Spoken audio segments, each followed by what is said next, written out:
Olá pessoal, sou José Marcelo Penteado, médico do trabalho, perito judicial. Bem-vindos a mais um podcast do Instituto Imersão. Hoje nós temos um tema de extrema importância, que é a perícia do erro médico ou perícia do ato médico. E nós estamos aqui com um convidado muito especial, é uma alegria.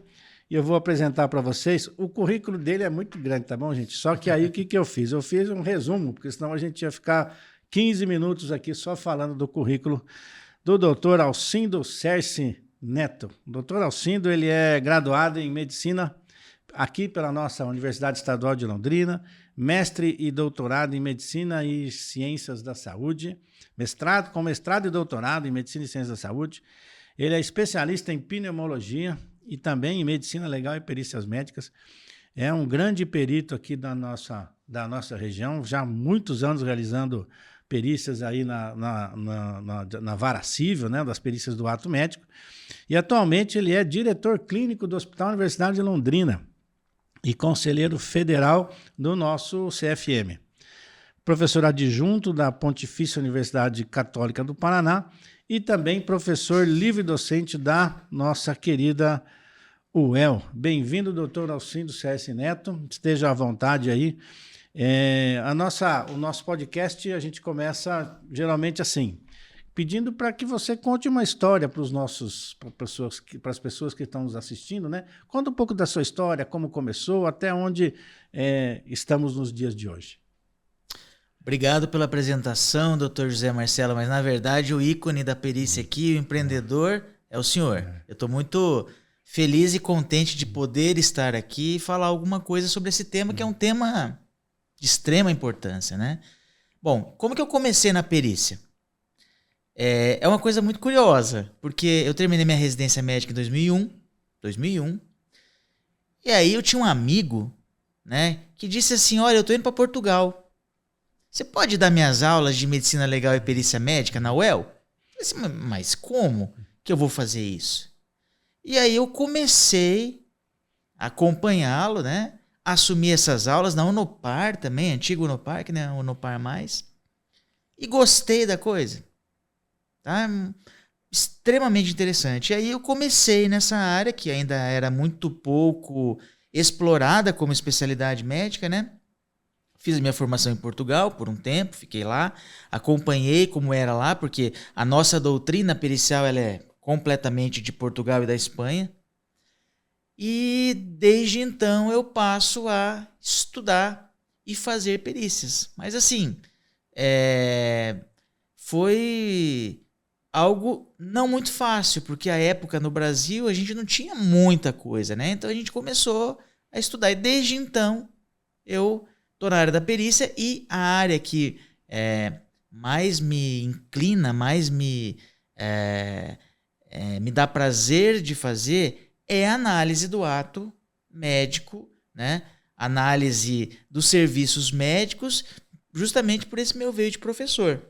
Então, eu cheguei meio torto à perícia, mas hoje eu adoro essa especialidade. Eu acho que ela é muito especial e tem que ser muito explorada, principalmente em matéria de análise de ato médico, né? Porque nós médicos também estamos muito em voga, né? Somos muitas vezes muito analisados de uma maneira que não é a maneira ideal, a maneira correta como se exerce a medicina.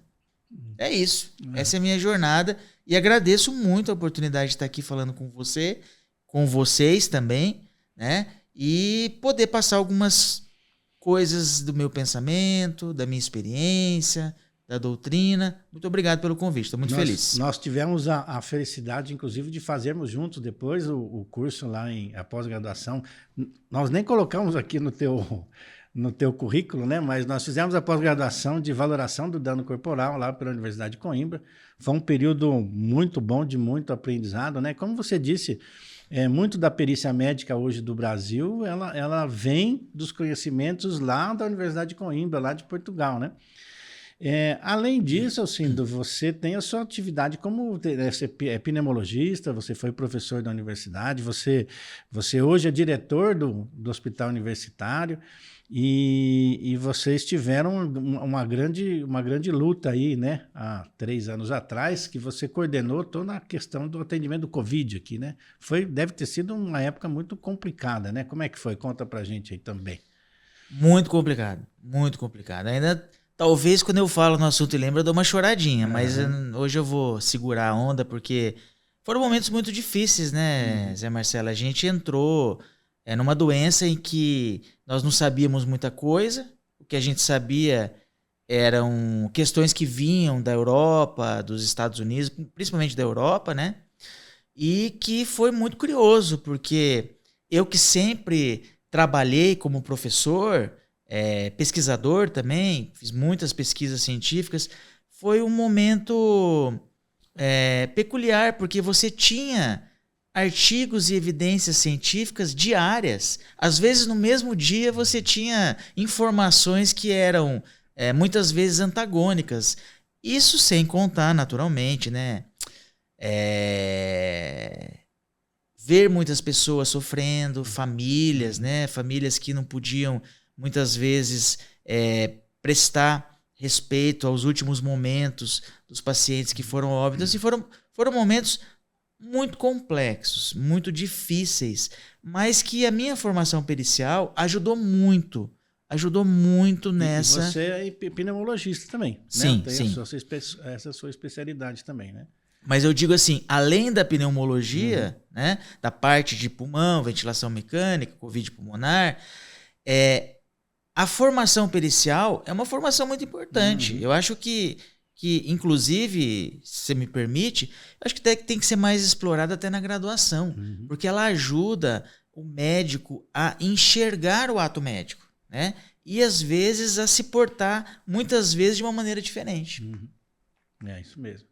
E falando em ato médico e essas questões relacionadas aí à perícia, né? Recentemente o CNJ mudou. Então, no nosso título do podcast aqui, vai estar o nome erro médico, vai estar o nome ato médico, né? Só que isso foi mudado, né? Recentemente houve a mudança pelo CNJ, que atendendo aí uma solicitação do Colégio Brasileiro de Cirurgiões, né? E houve a mudança dessa denominação de perícia do erro médico para perícia de serviços em saúde. O que você achou da importância dessa mudança dessa denominação? Olha, quando a gente fala assim, uma ação de erro médico, já existe implicitamente um julgamento de que houve erro médico. Então isso era uma situação ruim, né? Porque, poxa, erro médico, mas o erro médico, se houve uma falha do atendimento médico, ele tem que vir por sentença no caso judicial, onde todos os elementos foram comprovados e aí sim se declara, olha, houve uma falha médica, um erro médico. Mas quando o nome da ação chama erro médico, você já gera uma certa discriminação, né? Poxa, o médico errou, né? Então, assim, a população leiga muitas vezes olhava aquilo e via, olha, mais um erro médico, né? E muitas vezes isso não era verdade, né? No final da ação, nós não tínhamos, de fato, uma falha procedimental. Então, na minha opinião, foi um fato muito importante, mas que a gente precisa trabalhar. Por quê? Porque a tal de ação do erro médico, ou os livros que a gente tem, né? Vários livros de doutrina, erro médico. Nós precisamos trabalhar muito bem isso na medicina para que essa cultura do nome do erro médico, ela paulatinamente vá saindo das discussões informais, porque é um termo que ele está consagrado, né, já, infelizmente. A gente já devia ter mudado antes. Então eu acho que foi muito importante, muito produtivo para nós essa mudança, mas nós precisamos encampar essa mudança e parar de escrever perícia de erro médico, por exemplo, senão a gente perpetua um termo que já está...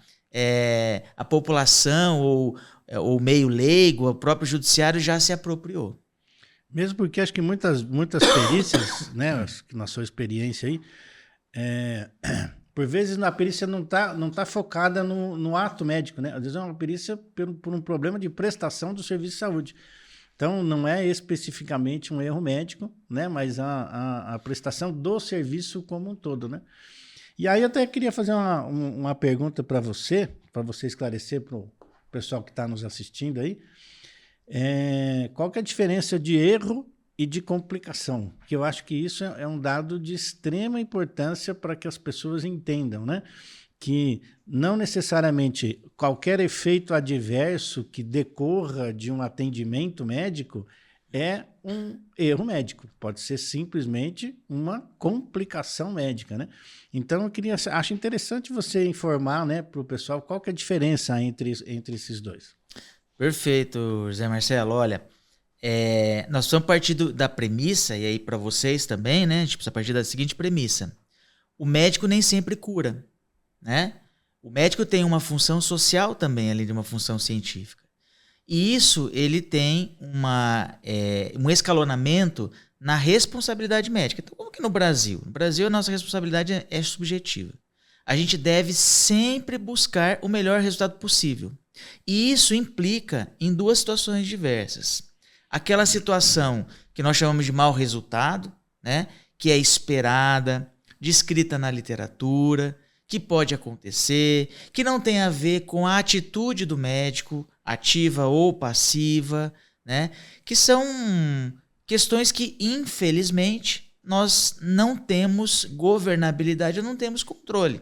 Então, mau resultado através de eventos adversos, a gente pode ter, inclusive, ingerindo um medicamento que sequer é prescrito pelo médico, né? O próprio farmacêutico, ao dar algum medicamento daqueles que não são controlados para o paciente, ele pode ter um efeito adverso. Isso tem uma implicação médica.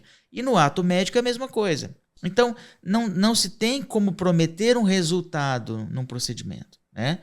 Então, essa é uma diferença básica, né? O mau resultado é uma consequência inesperada, mas descrita, plausível e possível que pode acontecer com o paciente relacionado ao ato médico, relacionado à terapêutica médica e relacionado a procedimentos médicos. Então, isso é muito diferente do erro procedimental, vamos chamar assim, né? Uhum. Que é algo que você intervém de uma maneira inadequada, ou de forma imperita, você não sabe fazer, ou de forma negligente, que você não deveria fazer aquilo, ou de forma imprudente, onde você faz de maneira afoita.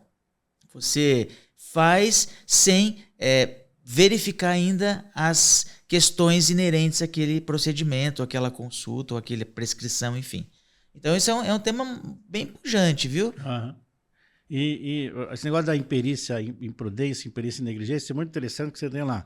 A imperícia é a pessoa que faz o que não sabe fazer, né? Então, essa seria a função de imperícia. A negligência é que ele deixou de fazer aquilo que ele deveria ter feito, né? E a imperícia, a imprudência a imprudência e a imprudência é que ele fez a mais do que deveria fazer, né? Então, e nós vamos até comentar aí um dos princípios, né, dos cuidados médicos, né, do ato médico. Eu acho que nós vamos poder explorar bem essa questão, né? E aí aqui vamos entrar um pouquinho aí nesse tema, né, que a gente chama de deveres de conduta do médico, né? Uhum. Nós temos na literatura praticamente 4 deveres, né? O dever de informação, dever de atualização, dever de vigilância e cuidados e dever de abstenção de abuso, né? São os 4 deveres denominados deveres de médico. Que eu acho que aquilo que você falou, que eu achei muito legal, que assim, tem que ensinar isso na faculdade, né? E muitas vezes não é ensinado, né, os deveres de conduta do médico, né? E a gente acaba vendo muita coisa hoje nos meios aí de notícia, né? Filmando médicos, estão fazendo condutas inadequadas que ele deveria já ter aprendido desde da sua faculdade, né? O primeiro dever é o dever de informação, né? O que seria? Explica para a gente o que é esse dever de informação. O que o médico tem que fazer com relação a isso? Bom, eu vou falar um pouco sobre esses deveres e expandir um pouco para a prática, né? Então, a informação, o dever de informação, é aquele onde nós precisamos entender que o paciente, apesar de chamar paciente, não é tão paciente assim mais, ele faz parte das decisões. Então, todos os procedimentos, todas as condutas, elas devem ser explicadas a todo momento. No caso de procedimentos cirúrgicos invasivos, além de explicar, ele deve ter consentimento. Então, termo de consentimento livre, esclarecido, ou termo de consentimento, ele tem que ser esclarecido. Esse esclarecimento das condutas, do que eu estou fazendo, do que eu estou pensando, quais as minhas hipóteses diagnósticas, por que eu estou prescrevendo tal medicamento, qual é a descrição do procedimento, ele se enquadra neste primeiro grande dever do médico, que é informar. Então, a gente tem hoje um binômio médico-paciente, né? Eu não chamo mais de relação médico-paciente, porque o médico e o paciente, eles atuam de forma conjunta, né? Então, isso é uma definição ampla deste dever tão importante para nós médicos, que é o de informação.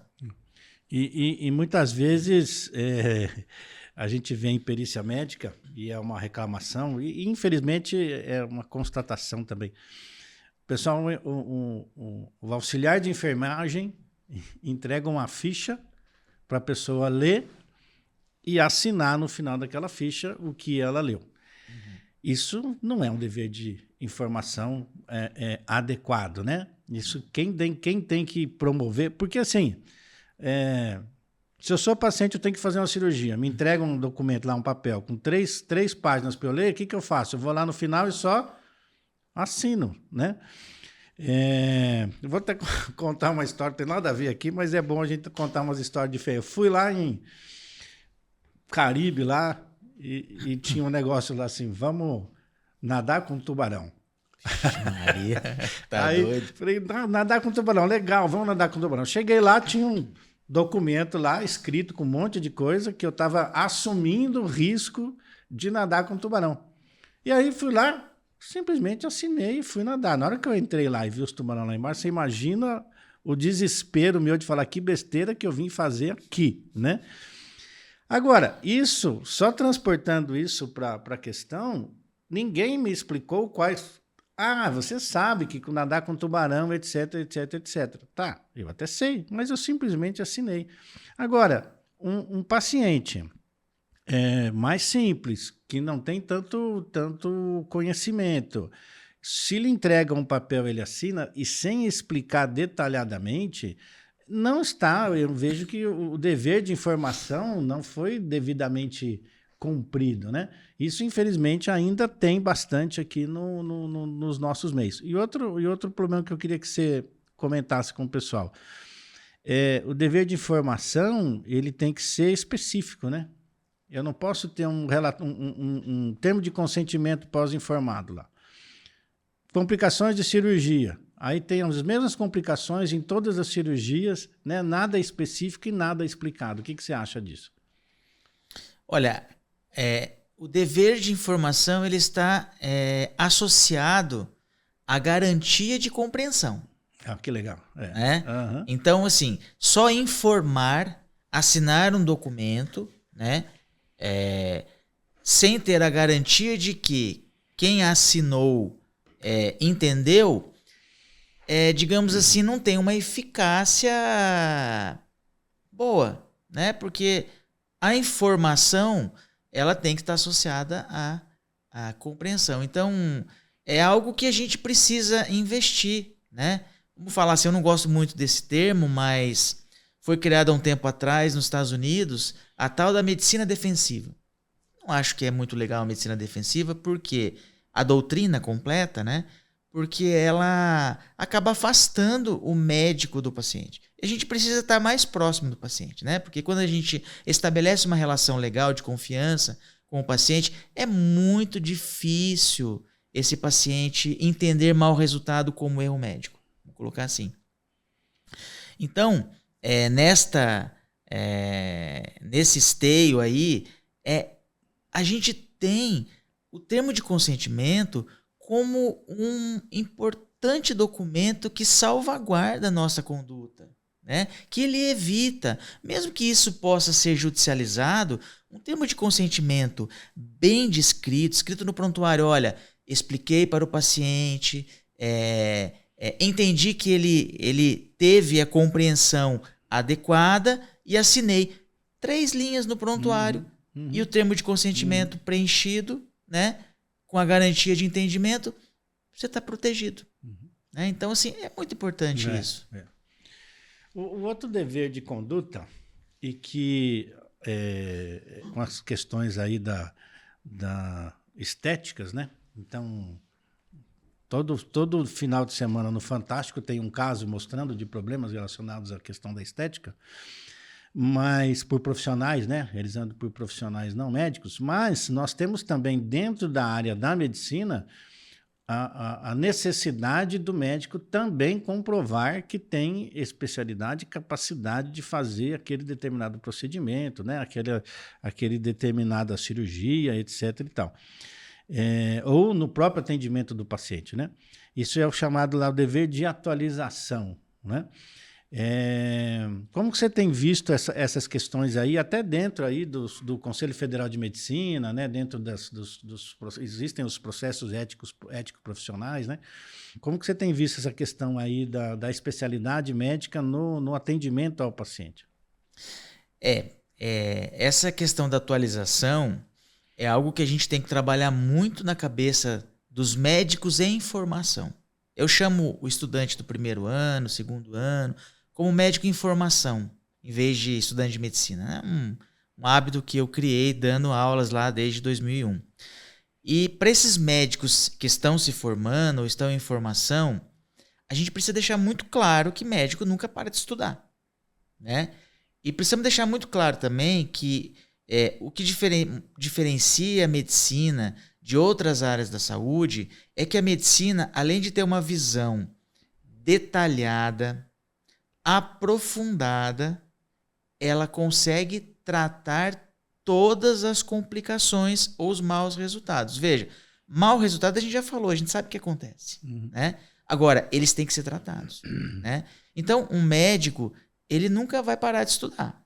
Né? E assim, colocando na minha prática, poxa vida, quando eu terminei minha residência de pneumologia, o tratamento de asma era Hoje é completamente diferente.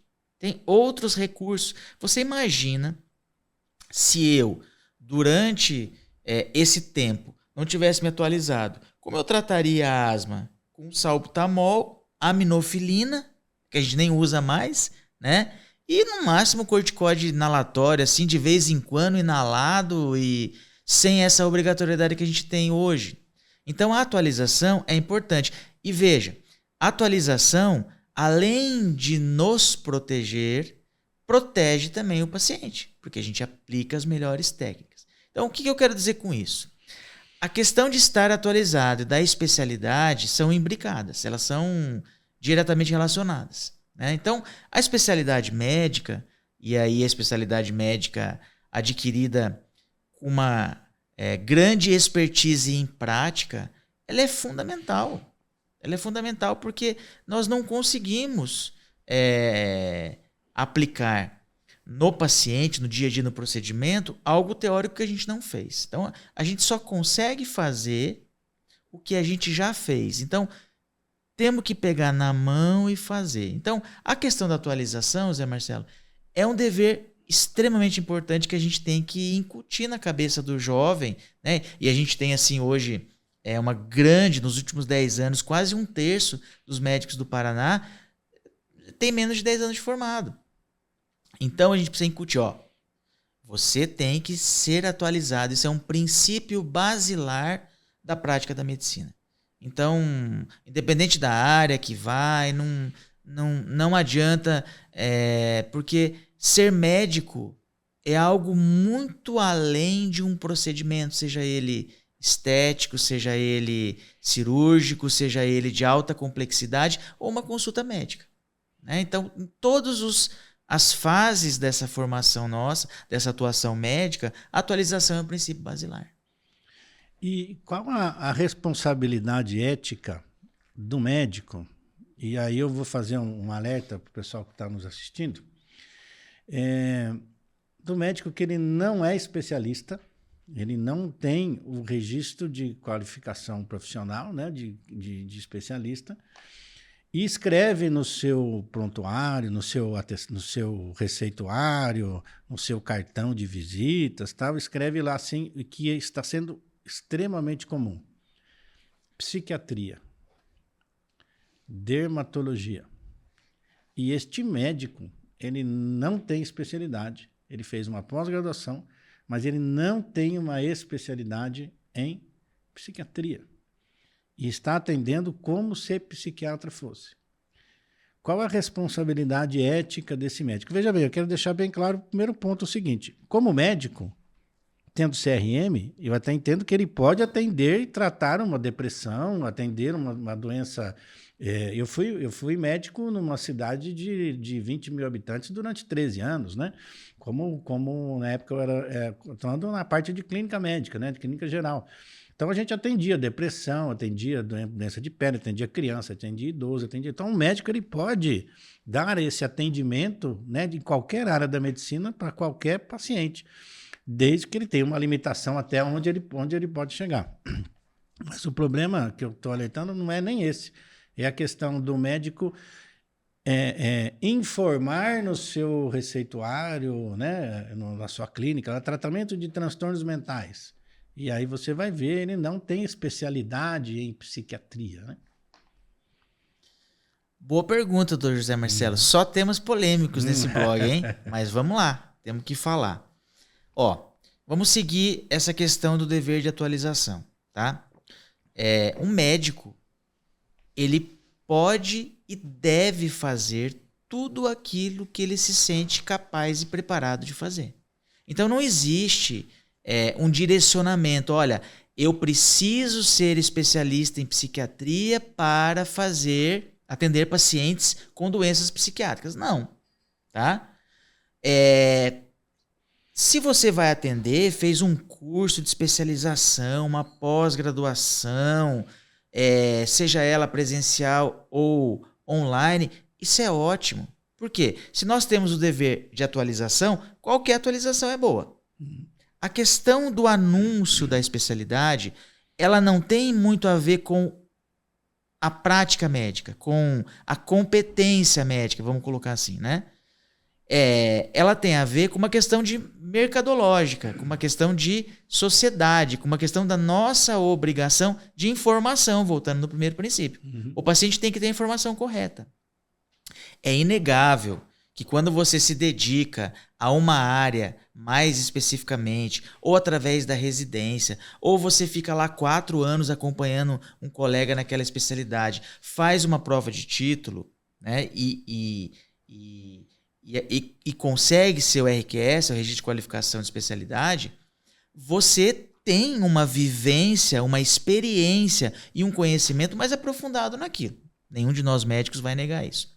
A questão do anúncio publicitário, ele confunde a população. Então, da mesma forma que nós temos o direito de atuar em todas as áreas da medicina, o paciente também tem o direito de escolha. Olha, eu quero ser atendido por um médico que tem especialidade em cardiologia, que estudou mais cardiologia, é uma opção dele. Então, quando você não especifica isso para a população, a gente acaba ferindo um dos princípios básicos, que é o de informação. A população tem que saber e ela tem que entender. Mas o Conselho Federal de Medicina, entendendo que todo estudo para o médico ele é importante, né? E ele autorizou agora, a partir da nova resolução de publicidade, que o médico anuncie a sua pós-graduação, né? Desde que deixe claro que é uma pós-graduação que não conferiu o título de especialista. E está tudo bem. E está tudo bem. Depois, mais para frente, você tira o seu RQE. Então, isso é uma coisa importante. A questão do anúncio da especialidade é uma questão de informação à sociedade, informação aos pacientes e também de mercado, né? Porque a gente tem que valorizar aquele indivíduo que se dedicou 2, 3, 4, 5 anos no aprofundamento de uma especialidade e só faz aquilo. Esse que é o conceito em relação a anúncio de especialidade médica. Além dessa questão do anúncio, o médico fez um anúncio lá de que ele é dermatologista. E, na verdade, ele não tem ainda o RQE de dermatologista. Uhum. E ele tem uma complicação que pode ser um erro de procedimento no seu paciente.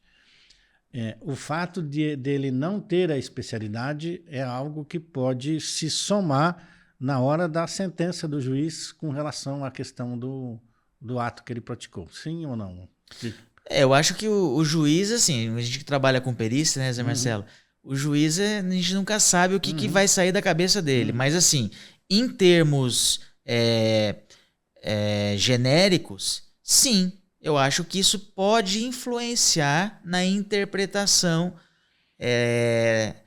da possível falha ou do possível procedimento. Pode interpretar. Agora, é uma infração ética. Né? Do ponto de vista ético, é uma infração. Anunciar uma especialidade que não tem é uma infração ética. Entendi. Eu queria que inclusive você falou um negócio do juiz, e aí eu queria que você informasse para os advogados que vou te fazer uma pergunta inclusive para essa informação para o advogado. Vem a pergunta lá, quesitos, que a gente vai fazer a perícia, tem lá quesitos. Vem o quesito do advogado assim. Caro senhor perito, houve erro médico? Né? Aí a gente responde assim, não cabe ao perito afirmar que houve erro médico. E aí o advogado começa a nos questionar dentro do laudo. Né? Perito em perícia de serviços em saúde. Cabe ao perito médico afirmar a existência de erro médico? Não. Já começo o não. Isso é uma coisa muito complexa, porque veja bem, a medicina legal e a perícia médica, ela é uma disciplina que é médica, mas que todos os cursos de direito deveriam ter. Tá? Alguns têm. Eu dei aula durante 14 anos de medicina legal e perícia médica na UEL para o curso de direito. Muito legal. Só que a gente tem que entender as nuances. O advogado que tem a disciplina, ele vai ser treinado a interpretar os laudos e o médico a fazer os laudos. Bom, por que eu parto dessa premissa de interpretação? Justamente por isso. A interpretação do erro médico é dos advogados e do juiz em última instância, que é quem julga. Então não cabe a nós, né, na qualidade de peritos judiciais, nos manifestarmos sobre a existência ou não de erro, porque isso é sentença.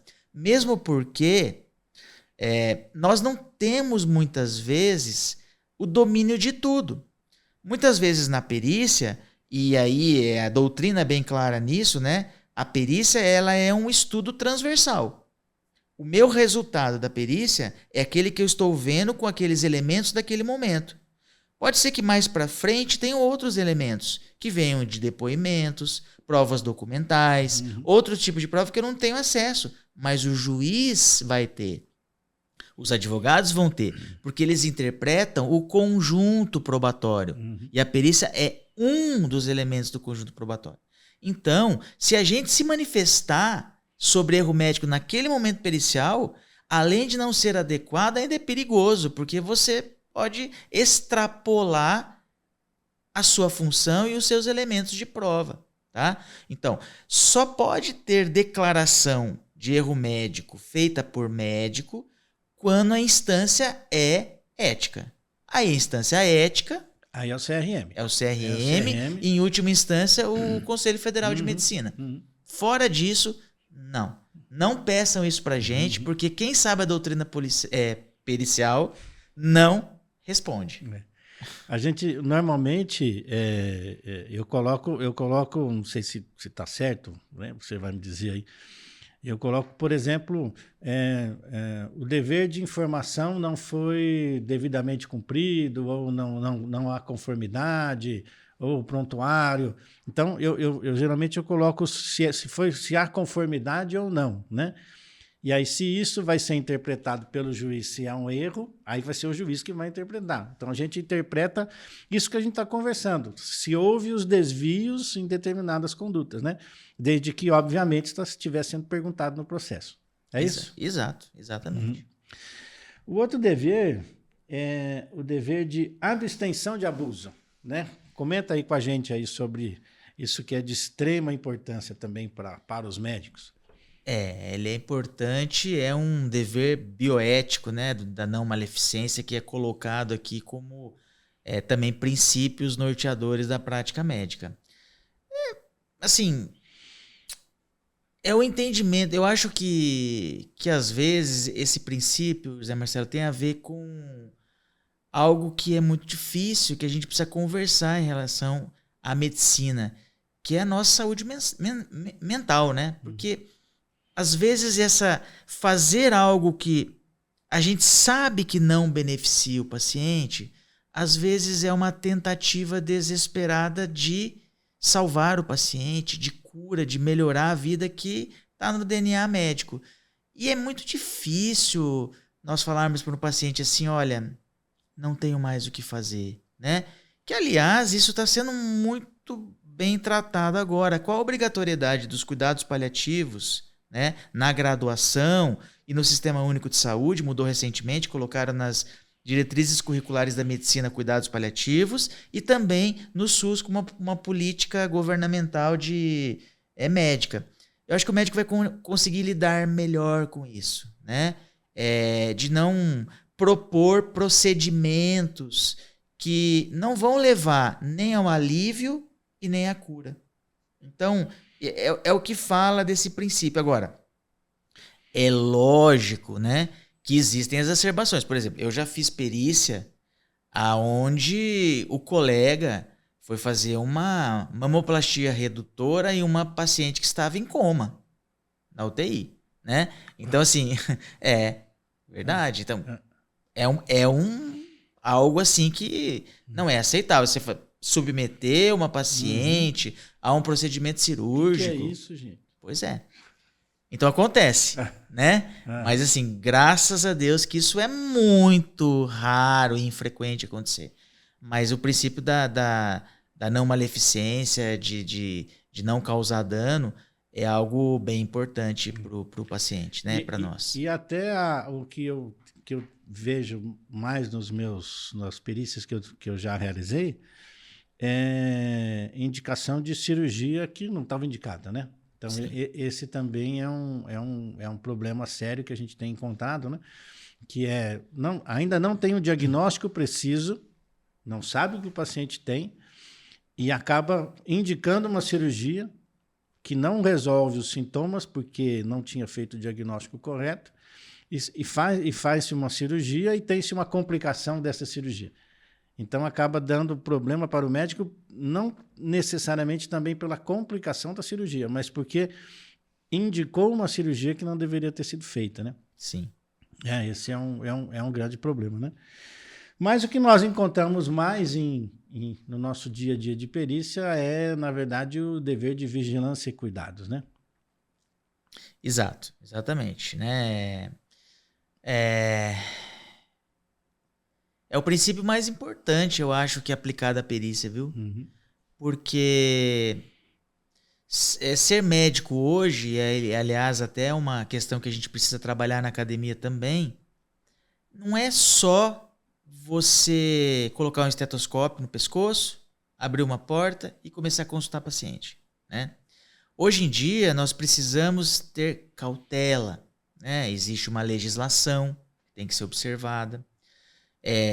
Existe um cuidado sanitário com o paciente, existe regras de consultório, tamanho, equipamentos, localização, insumos, né, de descarte de materiais. Então, assim, essa vigilância e cuidado da prática médica, prontuário, né? Prontuário médico também, documentação médica. Poxa, documentação médica é algo extremamente importante. Que, aliás, eu vou adiantar. Está saindo uma resolução do CFM essa semana, possivelmente hoje ou amanhã, que é algo que a gente trabalhou lá internamente, que vai explicar agora de forma sistematizada o que é cada documento médico. Não, que importante. Né? Uhum. E, inclusive, José Marcelo, com uma certificação digital de atestado médico. Vamos ter atestados médicos eletrônicos quase todos e a custo zero para o médico. Uhum. Tá? E são coisas importantes neste dever do cuidado, da vigilância, da documentação médica, da vigilância sanitária, de guarda de prontuário, não só do prontuário bem escrito e bem armazenado, mas da sua guarda. Então, essas questões, elas têm muita implicação. Documentação médica, questões legais e legislativas e sanitárias de consultórios médicos e também a questão da documentação médica, elas são muito importantes e sempre elas são recorrentes na perícia médica. E existe resolução do próprio Conselho Federal de Medicina como que deve ser feito um prontuário médico, né? E que, na verdade, a gente aprendeu lá na semiologia, na universidade, né? A gente aprendia lá assim. QP, lembra disso? Não. Lembro. QP, Queixa principal. HMA, história da moléstia atual, diagnóstico diferencial. A gente aprendia tudo isso, Sim. Né? Como fazer uma anamnese, como descrever um prontuário. Que, infelizmente, parece que depois o pessoal perdeu esse conhecimento. Eu fiz, você deu um exemplo de uma perícia, eu tenho um exemplo de uma outra, que o processo foi assim, foi uma complicação por uma cirurgia, mas o diagnóstico, o paciente chegou no consultório, era assim, dor no ombro, conduta ultrassom. Aí veio, ultrassom, resultado. Fisioterapia, 20 sessões, se não melhorar, cirurgia. Retorno, não melhorou, cirurgia. E o diagnóstico estava errado. Aí, o cara operou e teve uma complicação da cirurgia. Aliás, não dá nem para dizer que o diagnóstico estava errado. Não foi feita uma investigação adequada do diagnóstico para o qual ele foi submetido à cirurgia. E aí, eu descrevi tudo isso, né? E aí, o assistente técnico do colega respondeu assim... fez o quesito de esclarecimento depois, né? O senhor disse que o prontuário está assim, assim, assim, mas no prontuário resumido... Como assim?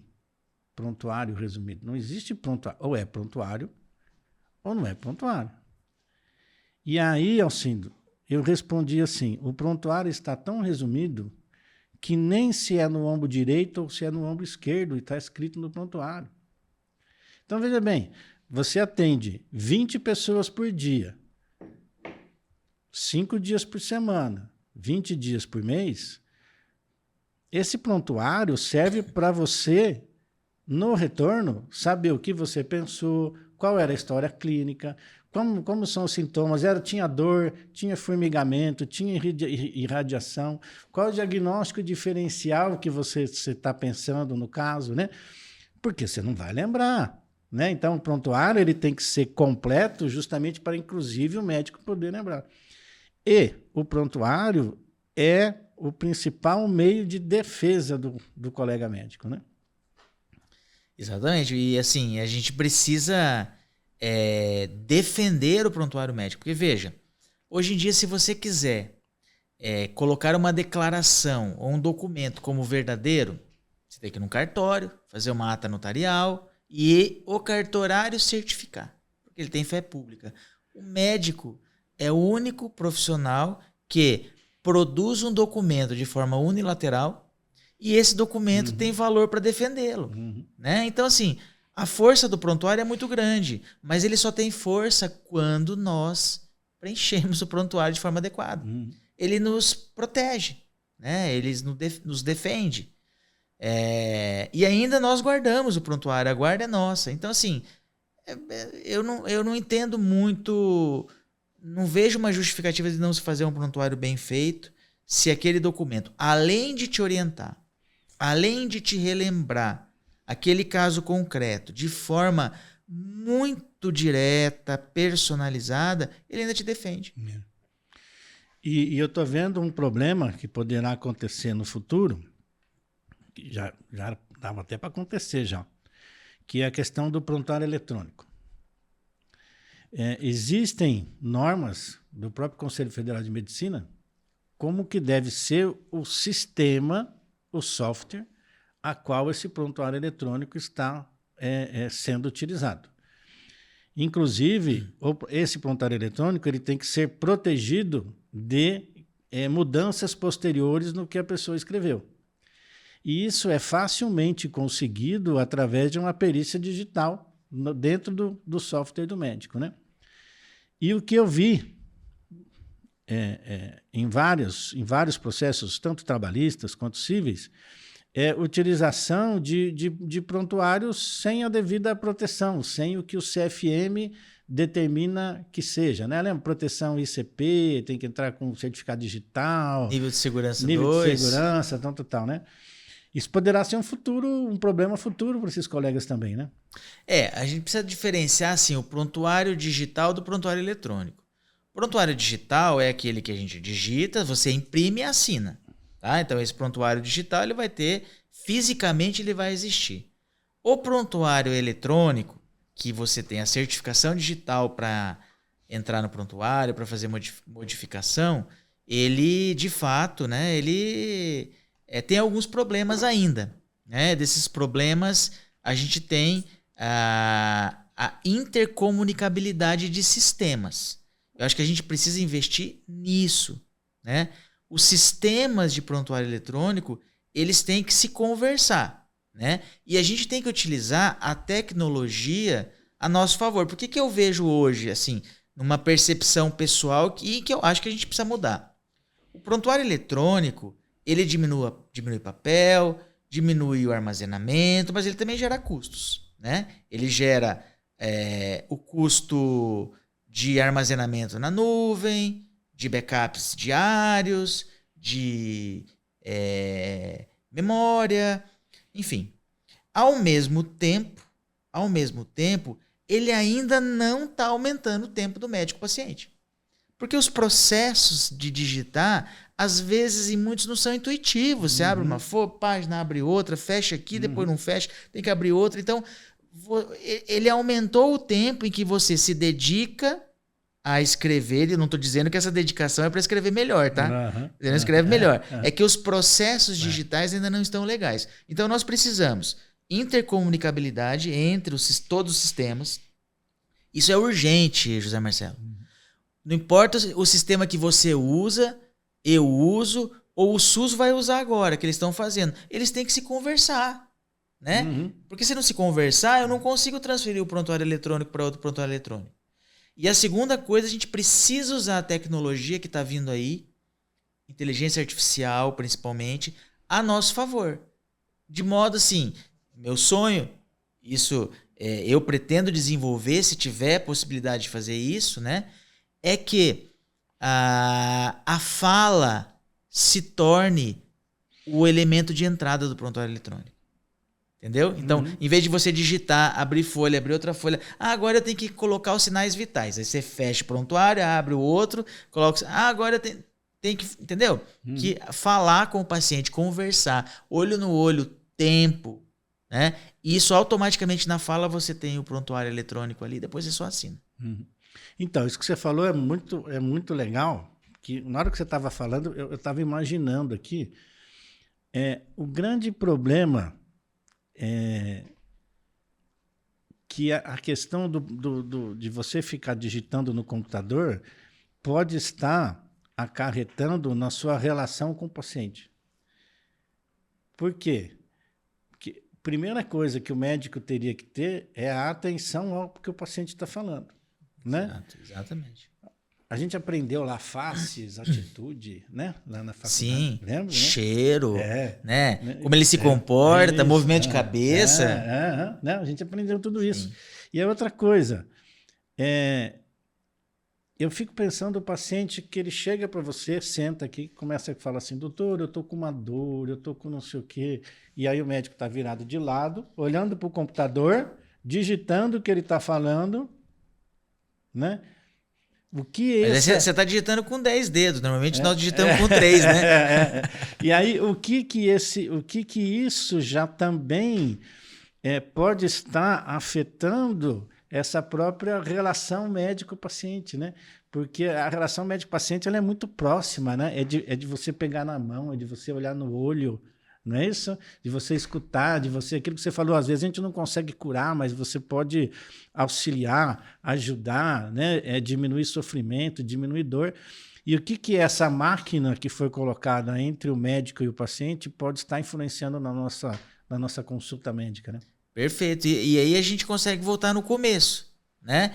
Que é aquela coisa assim, quem tem uma boa relação médico-paciente dificilmente vai receber um processo. Uhum. Só que tem muitas coisas no meio do caminho que estão dificultando essa vinculação do médico com o seu paciente.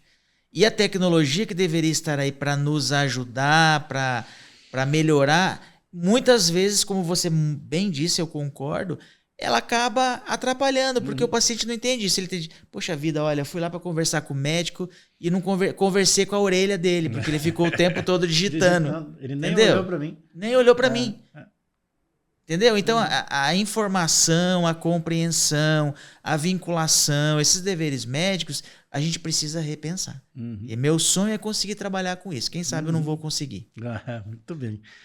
E aí, eu pergunto para você, assim, como tudo isso a gente conversou, né, desses deveres de conduta do médico, né, de vigilância e cuidados, abstenção da primo non nocere, né, que era primeiro não causar dano, né?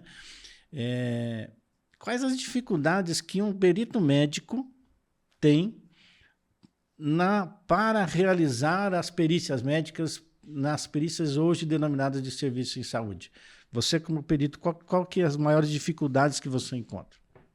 Olha, eu acho que, primeira questão, é muito importante, e aí eu falo para o público, né?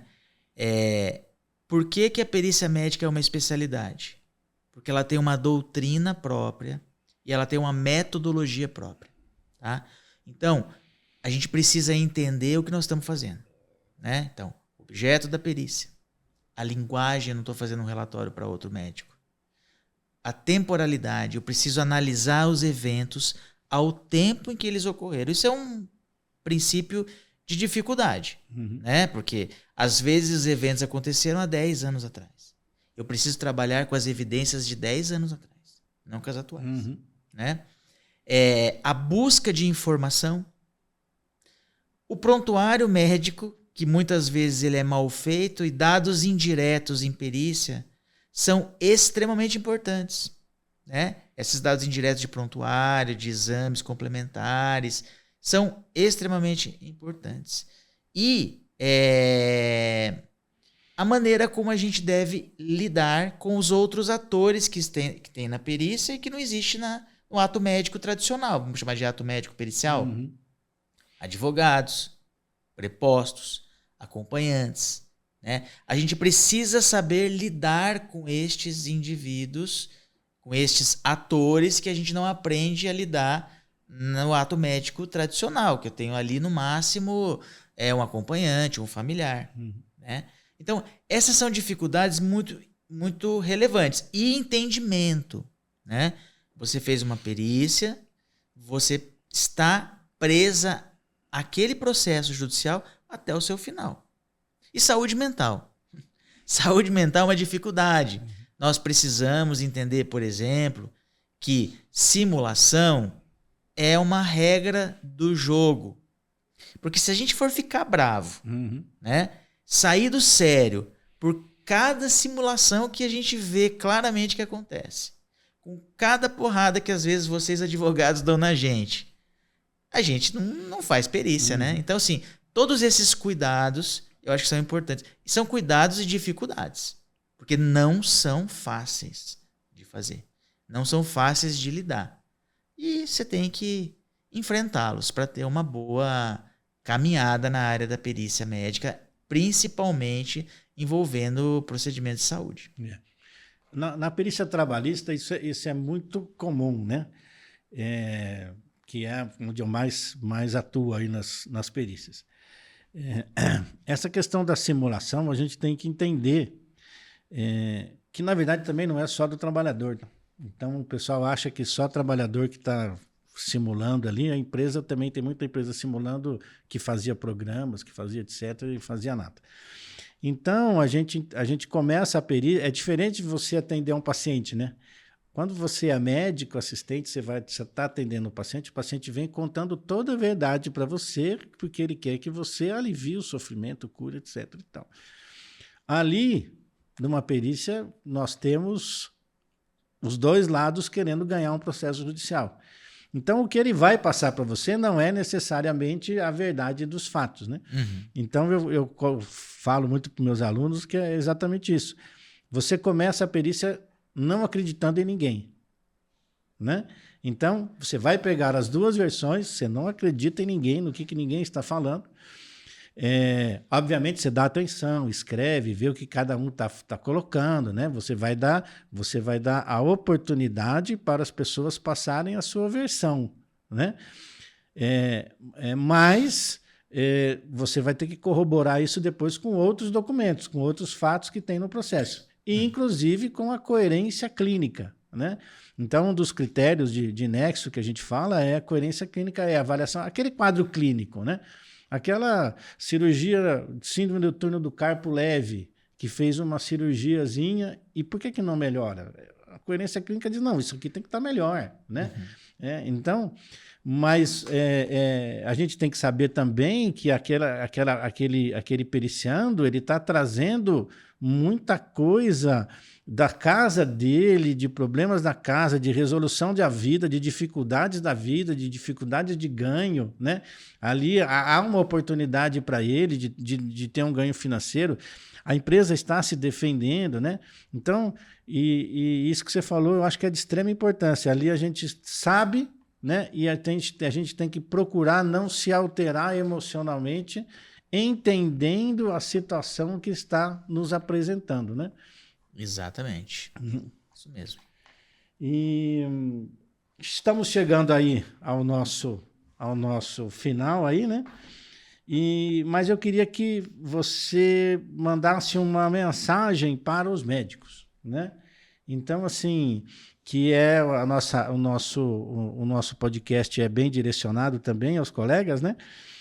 Quais seriam os maiores cuidados que você entende que um médico deveria tomar no atendimento ao paciente, seja ele no consultório, na sua clínica particular, no hospital, no posto de saúde? O que o médico precisa de tomar mais de cuidados com relação a isso? Olha, eu acho que seguindo tudo que está escrito no Código de Ética Médica, acho que todo médico tem que ler o Código de Ética Médica, né? Pelo menos uma vez por ano. Seguindo tudo que tem ali, tomando as cautelas de segurança do paciente, as cautelas de documentação médica bem feita, de comunicação efetiva e adequada com o paciente, que engloba tudo que a gente falou, né? A questão de comunicação ela é importante. E estar sempre atualizado naquilo que ele está fazendo de forma independente, não vai ter problema, né? Porque se tiver algum problema, vai ser um mau resultado que pode ser que o paciente não entenda, mas a possibilidade disso acontecer é muito pequena. Fazendo isso, Zé Marcelo, nós vamos ter uma prática médica com o menor risco possível para o paciente e para nós, na nossa prática do dia a dia. Muito bom. Doutor Alcindo, prazer estar com você aí, dividir esse tema. Eu sei que a gente teria muita coisa ainda mais para estar conversando, que é um tema extremamente amplo, né? Mas eu entendo que pudemos esclarecer algumas coisas relacionadas à perícia dos serviços em saúde, né? Tanto para médicos quanto o pessoal não médico que possa estar nos assistindo, né? E entendo que foi muito proveitoso estar com você, foi uma alegria imensa estar podendo dividir e ganhar com os conhecimentos que você sempre nos traz, né? E aí estamos encerrando, então, o nosso podcast, convidando vocês, quem nos assistiu, não esqueça de, como é que é o negócio lá? Dá um joinha, se inscreva, dá um joinha e compartilha né, para que o YouTube entenda a importância e a relevância aí do nosso podcast. Pessoal, muito obrigado então, até a próxima.